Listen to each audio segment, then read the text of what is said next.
মধ্যপ্রাচ্যে যুদ্ধের জেরে আর্থিকভাবে ভীষণ চাপে পড়েছে সরকার, যা অর্থনীতিতে রক্তক্ষরণেরও বড় কারণ। এনএসিতে এক অনুষ্ঠান শেষে সাংবাদিকদের এসব কথা বলেছেন পরিকল্পনা অর্থমন্ত্রী আমির খসরু মাহমুদ চৌধুরী।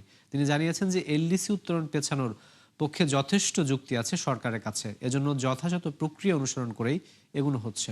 আরও জানাচ্ছেন রাকিব হোসেন। দেশে চাহিদার সিংহভাগ জ্বালানি আমদানি নির্ভর, যে কারণে মধ্যপ্রাচ্যে যুদ্ধের জেরে সংকট দেখা দিয়েছে এই খাতে। শুধু তাই নয়, আশঙ্কাজনক হারে কমছে রপ্তানি আয়, আর ঝুঁকিতে বিনিয়োগ, কর্মসংস্থান, এমনকি প্রবাসী আয়ের বড় একটা অংশ। এনএসি ভবনে এক অনুষ্ঠান শেষে পরিকল্পনা ও অর্থমন্ত্রী জানান, বর্তমান প্রেক্ষাপটে আর্থিকভাবে ভীষণ চাপে পড়েছে সরকার। যেহেতু আমরা নির্বাচিত সরকার, আমরা চেষ্টা করছি জনগণের উপর চাপ সৃষ্টি না করার জন্য, কিন্তু একটা সময় এই চাপ তো নিতে পারবে না সরকার, এবং চাপ নিতে না পারলে যদি সরকারি তহবিল এভাবে রক্তক্ষরণ হতে থাকে, এটা তো আলটিমেটলি জনগণেরই ক্ষতি হবে।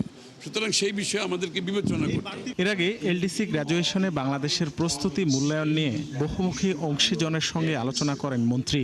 সাংবাদিকদের জানান, চলতি বছরের নভেম্বরে গ্র্যাজুয়েশন হলে তা টেকসই হবে না, তাই যথাযথ প্রক্রিয়া অনুসরণ করে অন্তত 3 বছর পেছানোর জন্য কাজ করছে সরকার। বাংলাদেশের অর্থনীতি যে অবস্থায় এই সরকার পেয়েছে, এখানে আমরা ফায়ার ফাইটিং করতেছি প্রত্যেকদিন।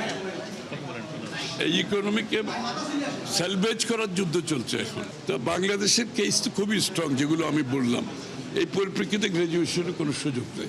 সময় পেছানোর উদ্যোগে একরকম স্বস্তিতে ব্যবসায়ী নেতারা, আর বিশ্লেষকদের মতে যেসব তথ্য উপাত্তের ভিত্তিতে সক্ষমতা মূল্যায়ন হয়েছিল তা টেকসই নয়। জোর করে চাপিয়ে দেওয়ার কিছু নাই। আমাদের বক্তব্য হচ্ছে যে আমরা গ্র্যাজুয়েটেড হতে চাই, কিন্তু সেটা টেকসই হতে হবে। গ্র্যাজুয়েটেড হয়ে আবার যেন আমাদেরকে ব্যাকট্র্যাক করতে না হয়। সরকার যে 3 বছর যেটা অতিরিক্ত সময় চেয়েছেন, এই অতিরিক্ত সময়টা আমাদের যৌক্তিক এই চাওয়াটা, এবং এটা আমাদেরকে একটা সুযোগ দেবে যাতে করে আমরা গ্র্যাজুয়েশনটাকে টেকসই করতে পারি। সিডিপির যাচাই বাছাই ও সদস্য দেশগুলোর ভোটাভুটি দেশের পক্ষে এলে এলডিসি পেছানো সম্ভব, তবে তাতেও ভিন্ন সিদ্ধান্ত নেওয়ার সুযোগ থাকবে কিছু দেশের। রাকিব হোসেন, ৭১, ঢাকা।